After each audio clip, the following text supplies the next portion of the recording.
Hello, I'm Mark Thomas. A lot of people ask me, so what is All Things Automotive? Well, we didn't invent the concept.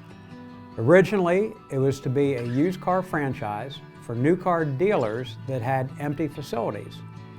And our family's been in the new car business for over 100 years, and we had some empty facilities, so we agreed to be an alpha store for this franchise, what was to be a franchise concept. Now what it's evolved into is its own business.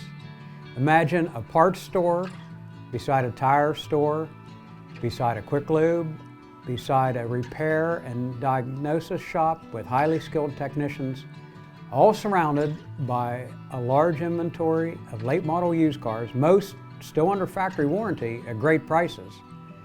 And that's what you have, All Things Automotive, with convenience and great pricing in the automobile aftermarket.